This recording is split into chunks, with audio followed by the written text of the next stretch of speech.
എരിവാണോ? അത് നോക്ക് മനസ്സിലായില്ല. നമ്മളോടുള്ള ദേഷ്യം തീർക്കാൻ വേണ്ടി അവൾ മനഃപൂർവ്വം കറിയിൽ എരിവിടുന്നതാണ്. നീ ഈ കുറുമയും കൂട്ടി കഴിച്ചു. എനിക്ക് വേണ്ട.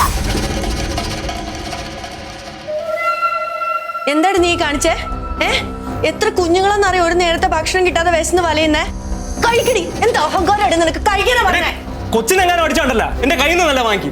ഏട്ടാ അവള് ചെയ്തത് എന്താന്ന് ഏട്ടൻ കണ്ടതല്ലേ? എന്നും പറഞ്ഞ് നീ ഉണ്ടാക്കുന്ന ചപ്പും ചവറും എല്ലാം അവള് കഴിക്കണമെന്നാ. നിർത്തടാ.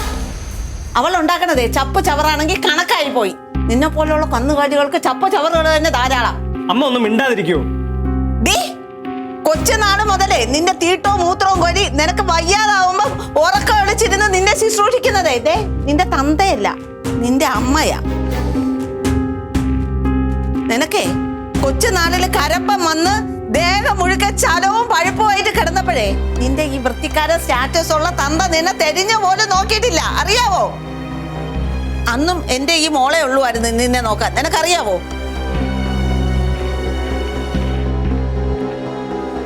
അന്നൊക്കെ ഞാനും ഇവളോട് ഒരുപാട് അമ്മായിയമ്മ പോലെ എടുത്തിട്ടുണ്ട്.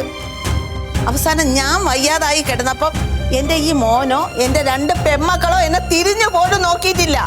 എൻ്റെ മോളെ എൻ്റെ കൂടെ ഉണ്ടായിരുന്നുള്ളൂ. ഞാൻ അതിനൊക്കെ ദൈവത്തോട് ഒരുപാട് മാപ്പ് പറഞ്ഞ് കരഞ്ഞിട്ടുണ്ട്, അറിയാവോ?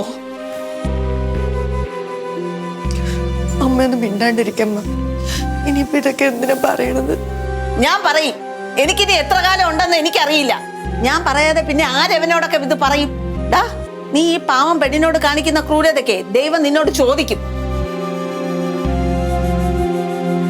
ഈ കാർത്തു, നിന്റെ കൂട്ടുകാരികളുടെ അമ്മമാരെ പോലെ ഇവക്ക് ജോലിയൊന്നും കാണില്ലായിരിക്കും, പക്ഷെ ഇവക്കുള്ള മനസ്സ് ആർക്കും കാണില്ല.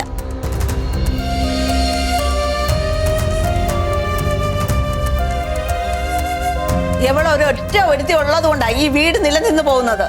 ഇവളൊരുത്തി പണി മുടക്കിയ ഈ വീടിന്റെ താളം കംപ്ലീറ്റ് പോകും. എനിക്ക് വേണ്ടി സംസാരിക്കാൻ അമ്മയെങ്കിലും ഉണ്ടല്ലോ ഇവിടെ. എനിക്കത് മതി.